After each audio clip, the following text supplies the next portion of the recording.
of doubling farmers' income. So thank you very, very much for having joined us today. And we look forward to being able to build and sustain a dialogue with you as we work on this agenda. Thank you very I much. would, and thank you so much. Thank you for giving me the opportunity. And just as a parting thought, I must tell this to all the entrepreneurs sitting in the room that the age of disruption is upon us, and it's India's time under the sun to prove what we are capable of. Please remember that I read somewhere that the candlelight was not the inspiration to create the electric bulb. So nobody told Edison to improve upon the candlelight. We are generally into incremental innovation in India. And so if candles were innovated continuously, we probably would have the same technology as we have now, as we can see. But then somebody thought out of the box. So, when there's a question about chicken and egg, please think about the poor duck. And in Hindi, I'm sorry that there's nothing that I know in English equivalent. I would like to give out a message from uh, poet Dinkar, who was my inspiration when I was growing up, saying, "गौरव की भाषा नई सीख, भिखमंगों की आवाज बदल, सिमटी बाहों को खोल गरुड़, अब उड़ने का अंदाज बदल." Thank you. Thanks very, very much, Sanjeev. Absolute delight to have you had us join us. With that, now move on to inviting a very special speaker, Mr. Sanjay Kadaveru, founder and president of Action for India. Sanjay has over 18 years of experience spanning the domain of investments, has worked extensively to be able to scale the impact of social organizations in India by leveraging technology, and is also a charter member of the Indus Entrepreneurs, the world's largest network of entrepreneurs, and serves as co-chair of TICON East. He's also one of the largest innovation-focused conferences that happen in the US. And I think we've had a chance only to meet with Sanjay very recently, but I think the work that he has been doing in this domain, a lot of you are very familiar with. And we'd really love to hear from you how you see innovation and entrepreneurship in agriculture, and how do we actually see what's happening across other sectors, translate into what needs to happen in agriculture.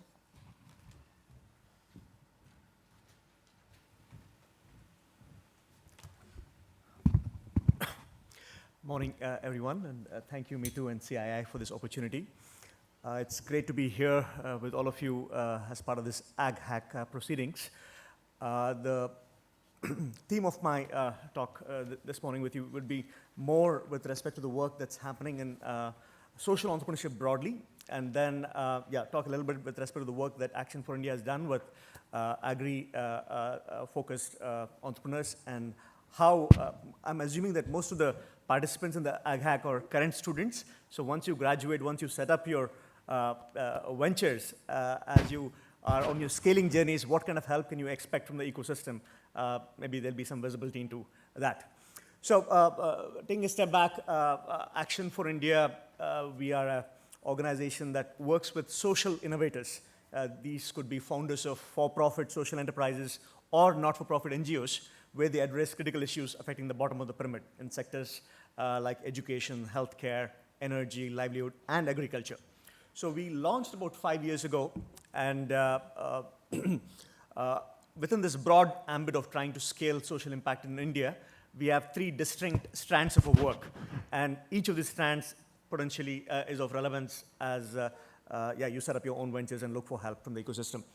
So the first strand, just like the weekend gathering that you have here, we organize a AFI annual forum where we assemble 100 leading social innovators from around the country. I see an old friend here, Vijay from Egaon, who attended one of our first forums back in 2012. So the idea is assembling these 100 leading social innovators from around the country and then connecting them with 100 influencers, as we call them. Donors, investors, IAS officers, technology executives, policy analysts, essentially anyone who can play a role in scaling the impact of these 100. So it's a small invitation, only even about 200 people. And we've done 5 of these annual forums in the last 5 years. The next one is scheduled to be in Delhi January 24th and 25th, and I'm happy to kind of share details about the event with anybody who's interested. So the whole theme of interactions at these annual forums is to get a better understanding of the challenges faced by these innovators to scale, and to examine what role, in particular, technology and government can play in helping them scale. So that's the first strand, which is the annual forum. The second strand is actually at the heart and core of what we are doing at AFI. We are trying to set up a pan-India network of regional hubs of social innovation. I don't know how many of you heard about the sandbox model of development in India. Any raising of hands? Prahlad? The sandbox model in Karnataka, Dr. Hubli. Prahlad's? The Deshpande model. Oh, that's a different model than what Dr. Prahlad had. Oh, What CK Prahlad. Right, CK right. had, which is what is being followed now by India at 75, being pursued by Young Indians and CII. Oh, okay. He also had the sandbox project. Acha, I acha. was involved in the launching for Rajasthan, so I know about it. Okay, okay. So this model, again, to those who are not familiar, Deshpande is one of the most successful entrepreneurs from India, who's currently in Boston. And about 10 years ago, he started this initiative called the Sandbox. It was basically a new way of thinking about enabling social development to happen in India. And so the organization, the Deshpande Foundation, worked with a bunch of NGOs in, again, the usual suspects, education, healthcare, livelihood, agriculture, and worked with them to help scale them. And so the last 10 years, they've had some very good success stories. Organizations like Akshaya Patra, some of you might be familiar, and Agastya, which promotes scientific curiosity in rural underprivileged kids. These organizations massively scaled under the umbrella of the Sandbox. These organizations were not started by the Deshpande Foundation, but the founders, after a few years of founding, they sought support from the Deshpande Foundation, and they got financial support, but as importantly, access to best practices. So one of the mantras of that organization is that if you marry the execution excellence of a for-profit enterprise with the compassion of a not-for-profit organization, that's when magic can happen with respect to scaling impact. So this has been an initial model for the work that we are doing with the Pan-India Hub Network. So the idea is that how do you identify these hub champions? These are high net worth individuals who have the financial wherewithal as well as the social commitment to launch these new hubs in different parts of the country. So AFI had partnered with the Deshpande Foundation and served to evangelize this new model of social innovation or social development.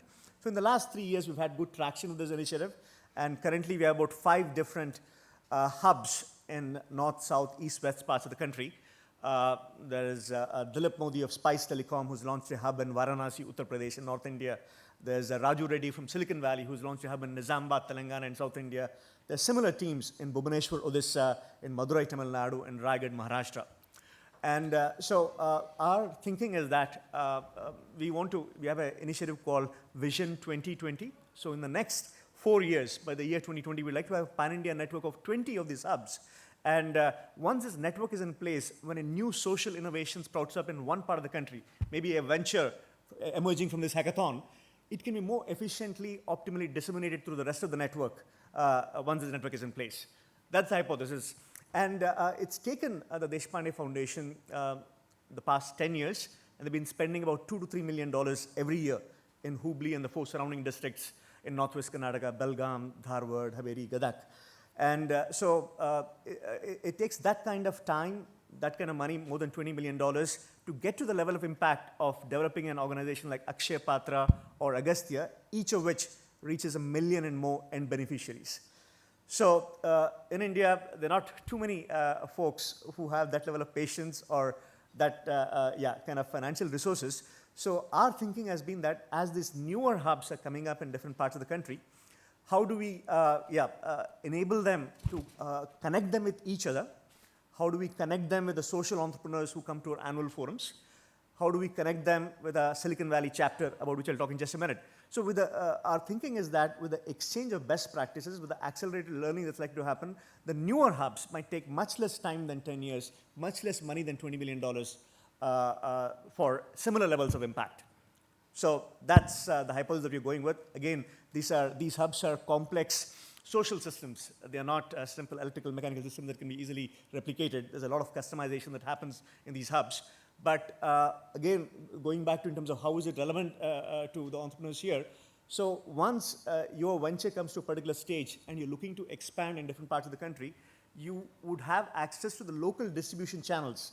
If you're connected to the hub champion, say in Nizamabad, Telangana, the hub champion would have relationships with the local distribution channels for your product or service in that region, and it'll make it that much more easier for you to kind of gain customers or gain traction in that geography. That would be the kind of the win-win synergies between you and the hub champions. So that's the second initiative. The third aspect of our work is the work that we do with the Indian diaspora. So our only chapter outside of India is in the US. It's in Silicon Valley. And again, this whole theme of this HAGAC is about the global digital pathways in agriculture. So the Valley, as you well know, is considered as the epicenter for technology innovation globally. People go to the Valley to build products and services to address global markets. So we launched the Silicon Valley chapter about 3 years ago. And over the course of the last 3 years, we built what's called a Silicon Valley Leadership Circle. So it has a few professors from Stanford. It has a few Sandhill Road venture capitalists, and it has a few successful general entrepreneurs. And the whole mission of the chapter is how do you connect the resources of Silicon Valley with leading social innovators in India. So one specific initiative which connects our first strand, which is an annual forum, with the third strand, which is a Silicon Valley chapter, is something we call the Silicon Valley Challenge. So every year when we do this annual forum, we get about 300 applications from social entrepreneurs around the country. We select 100 of them and invite them to attend the forum. And within these 100, we organize a business plan competition. We call it the Silicon Valley Challenge. And through a series of steps, we identify 5 from these 100. So these are truly among India's leading social innovators. And these 5, we fly them on all-expense paid trip to Silicon Valley for a couple of weeks. We facilitate interactions for them at places like Stanford, Berkeley, Santa Clara University. We take them to technology companies like Cisco, Twitter, Google, and as importantly, organize private and public events with members of the Indian diaspora. So some of them are able to raise money, some of them are able to initiate technology partnerships, some of them are able to identify mentors. So that's the whole Silicon Valley Challenge, the Silicon Valley Challenge track and the Silicon Valley chapter. And so a few examples of the organizations that in the agriculture sector that we've kind of worked with as part of a network over the years. One of them is an organization which some of you might be familiar with, an organization called Digital Green. And yeah, talk about an organization which leverages technology. How many of you are familiar with Digital Green? Quite a few hands. So again, to those of you who are not familiar, this is founded by Rikin Gandhi. He was at Microsoft Research, and the idea was spun out from Microsoft Research.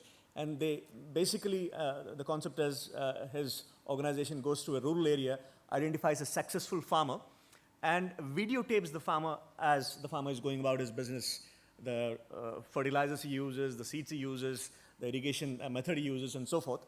And the only intervention is that how can he make those videos available to farmers in surrounding villages. So that simple intervention has been proven to be more effective in enhancing agricultural productivity than anything any of the multilateral agencies or anything even some of the government agencies have done. So there's a lot of technology in terms of just the video making, in terms of using micro projectors, in terms of being able to see the videos for the how can the farmer see these videos in the natural settings in the rural areas. But also there's a whole bunch of analytics that happens in terms of the moment they see the video, what are the immediate next steps that they're following. So there's been a lot of leveraging of the big data and analytics by this organization.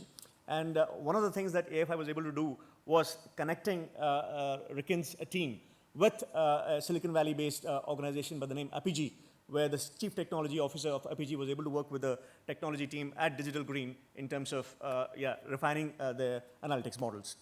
That's one. Another example is an organization by the name Green Ag Revolution. This is a IIT Delhi alumnus, Shashank Kumar, who founded this a few years ago. He basically works with marginal farmers in Bihar and Jharkhand, about 10,000 of them currently. And he's developed a technology platform called the DHAT. And this platform provides customized crop advisory services to these marginal farmers and also provides market linkages. So one specific help, Shashank was one of our Silicon Valley Challenge Fellows when we did our most recent SVC track earlier this summer. And through the interactions with VCs in the Valley, one of the VC firms, Unitas Impact, had expressed interest in his venture, and then the Unitas Impact team from Bangalore came to Bihar to do a due diligence on them, and they are currently under discussions with respect to their investment decision. Also, we were able to connect him with the hub champion in Varanasi, Dilip Modi's team in Varanasi, and they've received a grant to set up similar dihats in the UP area, Uttar Pradesh area, around Varanasi. So these are two specific examples in agriculture of the kind of support that AFI has enabled the agri sector entrepreneurs. And again, I and Mithu were just connected in the last week or so, and we've had some initial conversation with respect to how can AFI work with her Center of Excellence in Agri-Tech, and specifically in the context of the upcoming forum. Again, this forum is going to be on January 24th and 25th. So either as a social entrepreneur, if you think you are ready for prime time and you're looking to scale your venture, we'd be happy to kind of have you apply to attend. And also as an influencer, if you're a donor, investor, academic, we'd love to kind of get you to participate and connect with these social entrepreneurs and help scale the impact of their work. Happy to take any questions on the rest of the panel. Thank you. Thank you very much, Sanjay, for making that open offer. I hope several of you who have ventures that you believe have hit prime time actually take him up on that offer. So with that, I'd like to now invite Mr. Salil Singhal to make concluding remarks.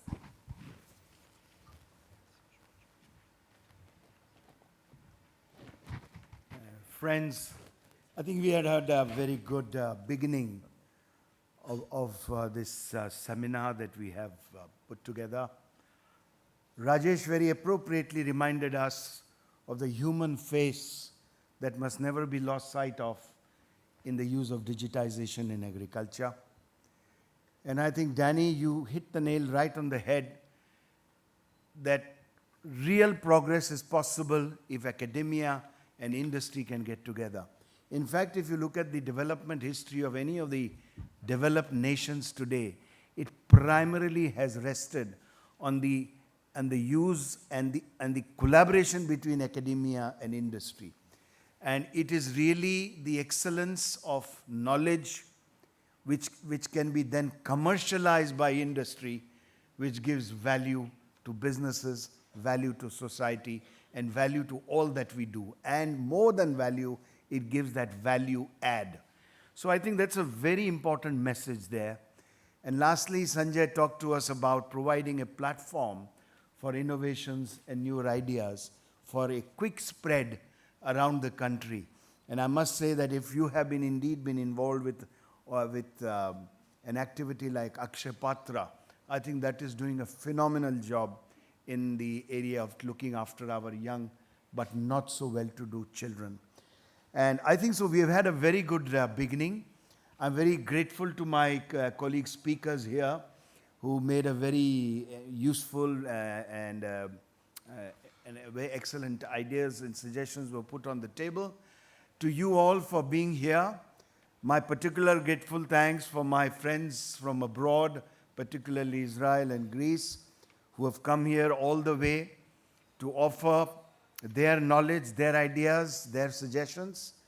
To our young men and women who are coming up with their new ideas and projects, and to our teachers and people from the universities, IITs, IIMs.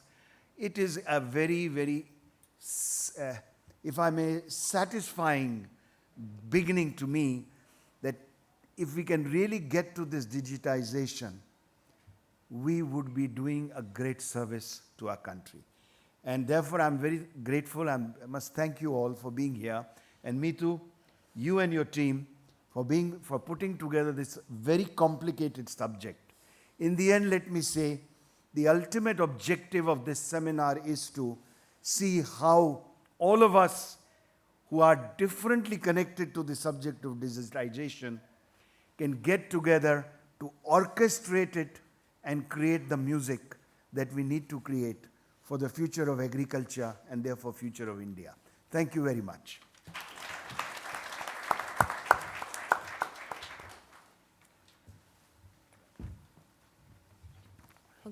Thank you so much, gentlemen. Thank you so much. And thank you, Miss Meetu Kapoor, for holding the session so well.